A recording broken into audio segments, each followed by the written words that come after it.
One is completely me and one is definitely way out of my comfort zone.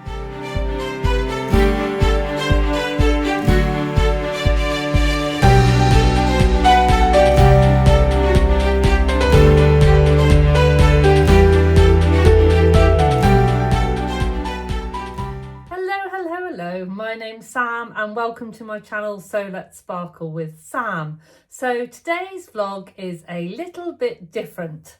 So I am not come to show you one blouse, I've come to show you two blouses that I've made for the hashtag Sew April Blouse 26 challenge, and honestly they couldn't be more different. One is completely me and one is definitely way out of my comfort zone. So I thought it'd be quite nice to kind of share with you what things I naturally gravitate to and what things tend to give me a bit of a push. Good morning, lovely ones. So it's Editing Sam here. It's Editing Sam, Chief Editor, because I completely forgot to tell you all about the challenge. It being a challenge video.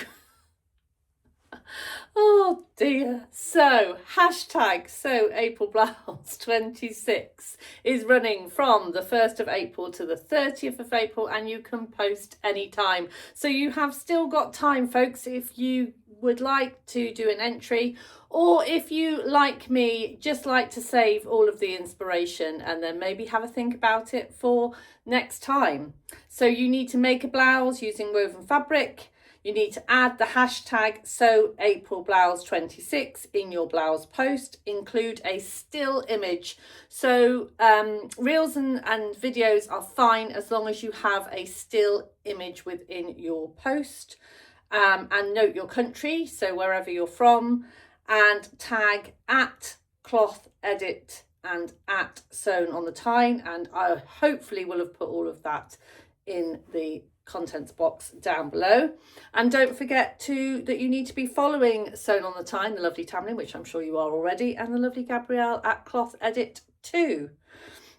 So what else do we need to do? What do we need to think about? So post between the 1st of April and 30th of April. Check entries close on the 30th of April, 11:59 in your time zone. So, you know, all of those last minute minis, you can get right up to the very last minute before you turn into a pumpkin. For plans and progress, use Sew April Blouse 26 and tag Tamlin and Gabrielle as the same. You can enter more than once, but I think there is a limit of, I think there might be a limit of 3 or 4, but you might need to go and check over for them. Winners announced on Insta in early May. It's open worldwide, but remember to put where you are. And tagging old posts as an entry won't be eligible for a prize. I mean, obviously, if you have old makes for inspiration, that's great, but it won't be eligible for a prize. Yeah, anything else? So obviously they have talked a lot about shirt v blouse, and as you can see, my Frankenstein mashup at the moment of these both on here.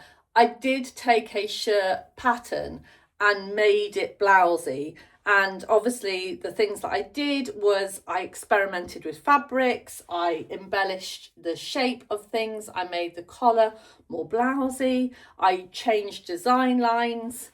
So yeah, so if you are more of a shirt maker, but you want to kind of make it more blousey, you can definitely do that. And I think that's actively encouraged because, of course, it's very creative.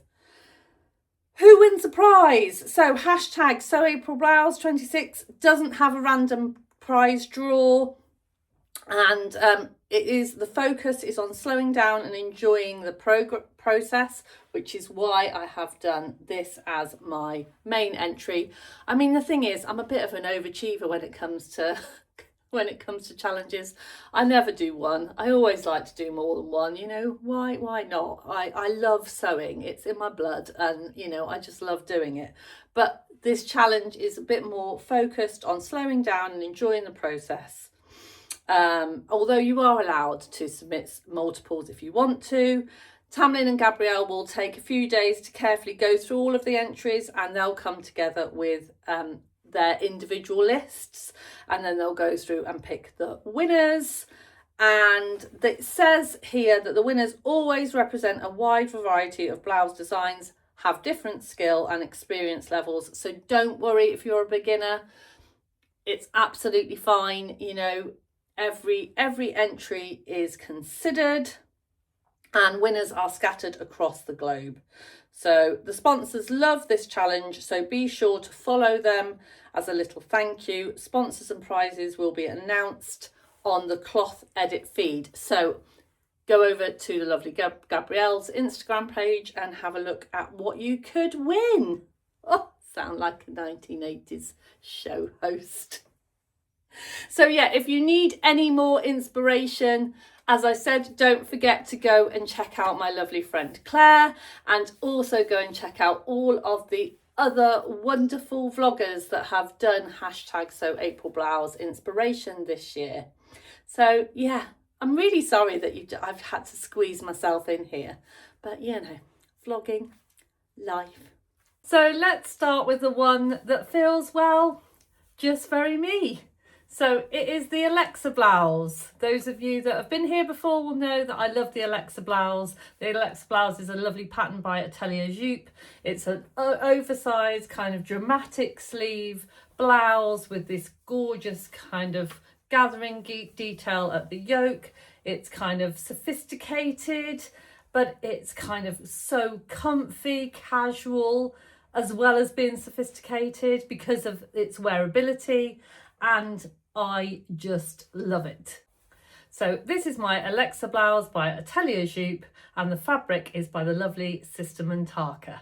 So the Alexa blouse comes in UK sizes of 6 to 24. It does say on the pattern that the bust size is the kind of most important measurement for size, but I have to say there is a lot of ease, and I did size down the pattern 2 sizes from my body measurements, and I could probably go down 1 more size. So as soon as I saw the fabric, I was drawn right in. Yeah, I just knew I had to have it. So I was busy scrolling the internet, as you do, and I realised that Sister Mintaka had put a little. She was having a joyful day, and she put a little cheeky discount code on her fabrics, and I'd seen this fabric and I'd been looking at it from afar for quite a long time, and as soon as the discount code went on, I was like, right, I'm having that. And that was, I just knew I had to have it, because I mean, come on, it's screaming me, isn't it?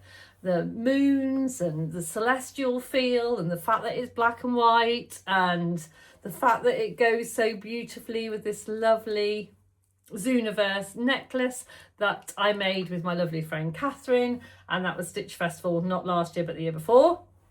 And yeah, I just knew I had to have this fabric, and yeah, the sale just did it for me. Now it turns out I wasn't the only one that fell in love with this fabric. So this video is a little bit of a little collaboration with a lovely friend, Clare. So Clare is Sewing Bear, and I'll tag her down below. She has also started coming to some of my social sparkle sessions, and we got chatting about this fabric and the fact that she'd bought the fabric and I'd bought the fabric. She was making, she bought much more than me. She's making top and trousers, and I was going to make the blouse. So yeah, she's trying to grow her channel, and she is trying to kind of push herself out there and make videos. So please go and watch Clare. Go over to her channel and have a look and see what she's made with this beautiful fabric, because that would really make my heart sing.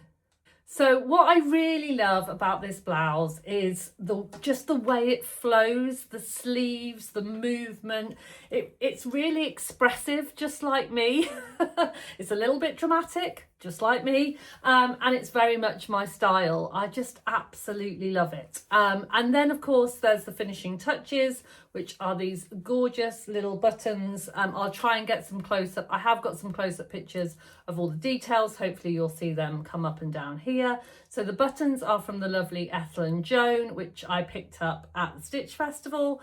And I've also put a label in there that says made under moonlight, because one, it just goes beautifully with the fabric, and two, I do tend to do a lot of my personal sewing in the evening, so quite honestly it couldn't be more perfect for this make. So the made under moonlight labels are from Sarah Hart's labels. So this pattern just feels like it was written in the stars and had to be. So this is going to be one of my entries for the Sew April blouse, because I wanted to make a blouse that just felt me. Sew April Blouses challenge over on Instagram, and it is a judged challenge. And I thought, well, do you know what? I just want to make something that shouts me out there and just says, this is me. This is what I like. This is my style. This is what I make. Yeah, and I wanted to do a blouse that said that. Saying that, I then decided, hang on a minute, Sam, you go for that kind of blouse all the time. You go for that kind of make. How about you push yourself out of your comfort zone? It is a competition, and make something that just pushes you a bit. So I was like, okay, I can do that. So for my second blouse, I really wanted to push myself out of my usual style. I'm normally, you know, I'm a bit of an over-enthusiastic TV presenter when it comes to kind of my style. I rarely do prim and pretty. Prim and pretty isn't really something that is in my sewing vocabulary. But I can do pretty. I know I can do pretty. So I just wanted to focus on the details. I wanted to focus on precision and details. And this blouse started pretty little life as a duvet cover. Can you believe that? So I bought this duvet cover from the range, and it's got these gorgeous little embroidered strawberries on, which actually made it quite interesting.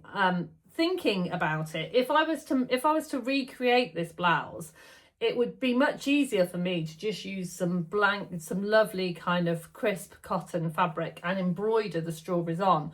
But because it was a duvet cover, it did come with its challenges, because although it may look as if these are very carefully placed strawberries, it was actually really difficult because the strawberries were already on.